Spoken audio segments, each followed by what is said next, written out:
Le séjour du chef de l'État, général Mahamat Idriss Déby Itno, à Washington DC, augure des perspectives radieuses pour le développement du pays. La Banque mondiale, qui intervient au Tchad dans plusieurs secteurs clés, manifeste tout son intérêt pour le développement du Tchad en invitant le chef de l'État à son siège.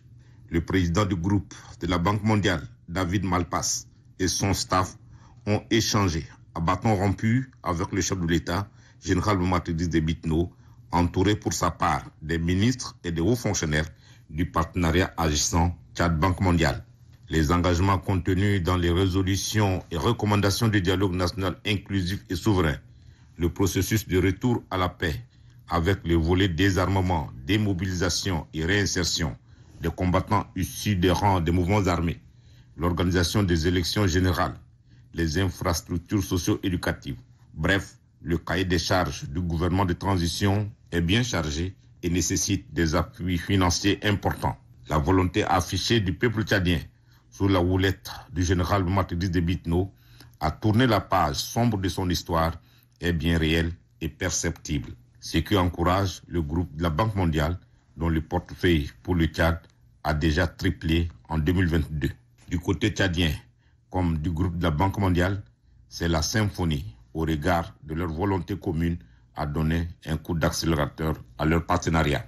Après avoir pris congé du président du groupe de la Banque mondiale, David Malpass, le chef de l'État, général Mahamat Idriss Déby Itno, et sa suite sont invités à visiter les différents départements de l'institution, notamment l'administration du groupe Afrique 2, dont Abdul Salam Bello est aux commandes. Ici, il y a eu aussi des échanges approfondis assortis de détails sur les interventions du groupe de la Banque mondiale au Tchad. Le président de la République, général Mahamat Idriss Déby Itno, et la délégation qui l'accompagne sont sortis de cette visite très réconfortés, présage d'un lendemain économique meilleur pour le pays.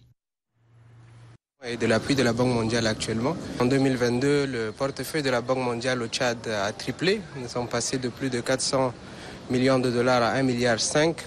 Ça veut dire beaucoup de défis dans la mise en œuvre, mais également beaucoup de choses qu'il va falloir changer, notamment en termes de passation de marché pour avoir plus d'impact et avoir des résultats concrets sur le terrain.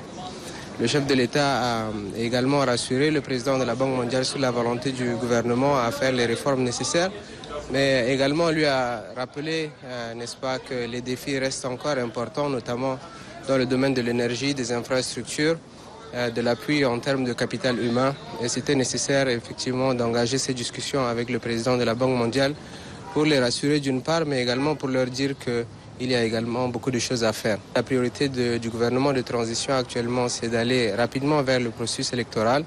Cela passe par un processus de désarmement, de démobilisation et de réinsertion des politico-militaires qui ont signé les accords de Doha.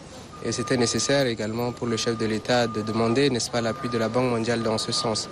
Donc les discussions étaient vraiment très franches, ouvertes et nous espérons avoir encore plus d'appui de la part de la Banque mondiale, pas seulement dans le cadre des projets, mais également qu'ils nous servent, n'est-ce pas, de facteurs de plaidoyer auprès d'autres partenaires pour expliquer à quel point le Tchad est crucial, non seulement pour le peuple tchadien, mais également pour toute la sous-région.